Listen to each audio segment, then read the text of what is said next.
PTI ने आज Khyber Pakhtunkhwa house में स्ट्रेटजी बनाई कि जनाब भरपूर किस्म का एहतजाज उन्होंने करना है और ऐवान की कार्रवाई जो है वो इतनी आसानी से चलने नहीं देनी। ऑब्वियसली हुकूमत के पास 100 तरीके हैं ऐवान की कार्रवाई चलाने के लिए, बजट मंजूर कराने के लिए या ये फाइनेंस बिल पेश करने के लिए और बहुत सारी एक्टिविटीज़ हैं। तो सिर्फ एहतजाज से तो ये मामला रुकना नहीं था।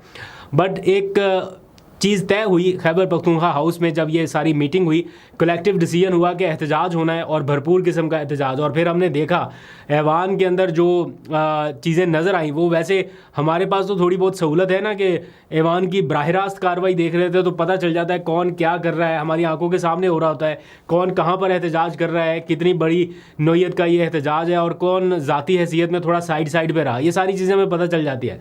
लेकिन टेलीविज़न के ऊपर ये चीज़ें नहीं दिखाई जाती ना। पहले पता क्या होता था, जब कौमी असम्बली का इजलास होता था तो उसमें क्लीन फीड आ रही होती थी, सारे वो मनाजर आ रहे होते थे, ऑपोजिशन के भी, हुकूमत के भी, जो कुछ हो रहा है। अब इतनी सख्ती हो गई है कि वहाँ की क्लीन फीड के ऊपर भी जो ऑपोजिशन के बेंचेस हैं उनको कवरेज ही नहीं मिलती।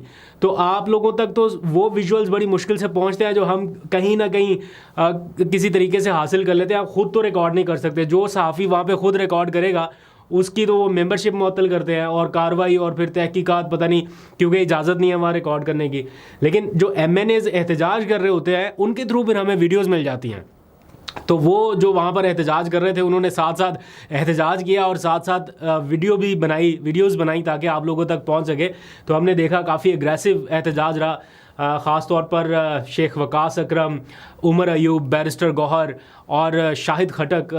बल्कि पहले दिनों में जब एहतजाज करती थी पीटीआई, मुराद सईद जब असम्बली में होते थे तो वो बड़ा एग्रेसिव एहतजाज करते थे। अब उनका ऑल्टरनेट तो नहीं कह सकते, ऑब्वियसली बड़ा फ़र्क है, लेकिन समहाउ कहीं ना कहीं ऐसा लगता है कि वो थोड़ी बहुत झलक नज़र आ जाती है। वो एमएनए शाहिद खटक वो बड़ा ज़बरदस्त एहतजाज करते हैं जब भी कोई मौका आता है, ऐसा मतलब फ्रंट से लीड करते दिखाई देते हैं। तो उन्होंने बड़े नारे मारे, बड़ी जान मारी। तो हमारे एक दोस्त है टिका खान सानी, उनसे मैं बात कर रहा था अपने एक व्लॉग में, तो उन्होंने किसी एमएनए से, बकौल टिका खान सानी के, वो कहते हैं मैंने एक एमएनए से पूछा कि आपने ये फ़ैसला किया कि आप स्पीकर डाइस का घेराव करेंगे, तो ये आप क्यों करेंगे, स्पीकर डाइस तक क्यों जाएंगे? तो आगे से उस एमएनए वो टिका खान सानी को बोला कि अब आप अजीब बात कर रहे हैं, ये हमारे घरों तक पहुंच गए हैं, हमारा चादर चार दीवारी भी क्रॉस होगी और हम खाली डाइस तक नहीं जा सकते।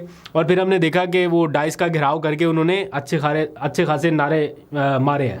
वो जैसे ही शहबाज शरीफ पहुंचे हैं वहाँ पर इस बजट स्पीच को सुनने के लिए, बस द मोमेंट उन्होंने मतलब वो एंटर हुए हैं ऐवान में और आके अपनी नशिस्त के पास बैठे हैं तो पीटीआई वालों ने देखा ही नहीं, आओ देखा ना ताओ, शुरू हो गए बस नारे मारने।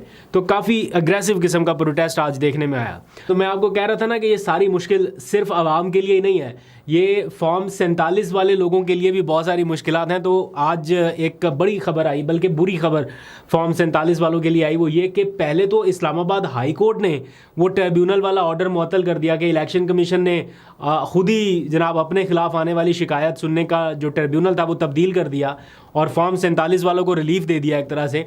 लेकिन इस्लामाबाद हाई कोर्ट ने वो ट्रिब्यूनल, आपको पता है कि कार्रवाई उसकी रोक दी थी।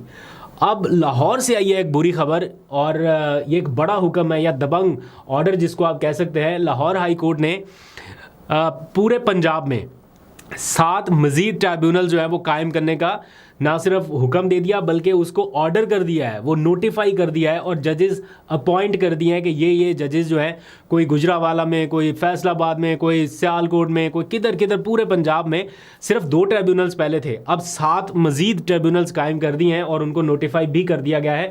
हालांकि इलेक्शन कमीशन ने इसको रुकवाने की बड़ी कोशिश की, ये मामला चैलेंज हुआ, अदालत में गया, लाहौर हाई कोर्ट ने ही इस पर ऑर्डर दिया कि नहीं ये बनना चाहिए या ये बनेगा अवामी मफाद के तहत। और फिर अब chief justice Lahore high court ने, जिन्हें बड़ी कोशिश की जा रही है कि किसी तरह से लाहौर हाई कोर्ट से सुप्रीम कोर्ट रवाना किया जाए ताकि यहाँ पे जो टफ टाइम मिल रहा है वो कम हो जाए, आज ही उनका एक ऐसा ऑर्डर आया है, ऐसा दबंग उन्होंने ऑर्डर दिया है जिसकी गूंज हर तरफ सुनाई दे रही है। उसके ऊपर भी बाद में बात करते हैं वो, क्योंकि इंसदाद दहशतगर्दी अदालत के जज जो है सरगोदा के, उन्होंने एक ऐसी कंप्लेंट कर दी अपने, वो जैसे 6 जजेस इस्लामाबाद हाई कोर्ट ने की थी ना कि मुदाखलत की जा रही है, बिल्कुल उसी किस्म का एक ख़त आज सरगोदा की इंसदादी दहशतगर्दी अदालत के जज ने लिखा मुदाखलत के हवाले से, और क्या उनके ऊपर बीती उन्होंने उसका जिक्र किया, जिस पर लाहौर हाई कोर्ट ने एक बहुत अहम ऑर्डर जो है वो पास कर दिया है। तो ये जो ट्रिब्यूनल्स उन्होंने कायम किए हैं, ये बेसिकली इलेक्शन कमीशन की मर्जी, उनकी मंशा के अगेंस्ट जाके कायम कर दी हैं।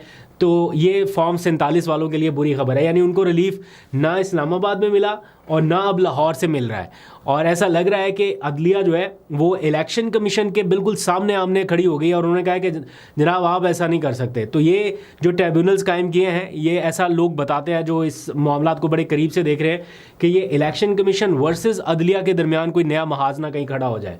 तो देखते हैं, आपको अपडेट करते रहेंगे, ये बड़ी इंपॉर्टेंट डेवलपमेंट है।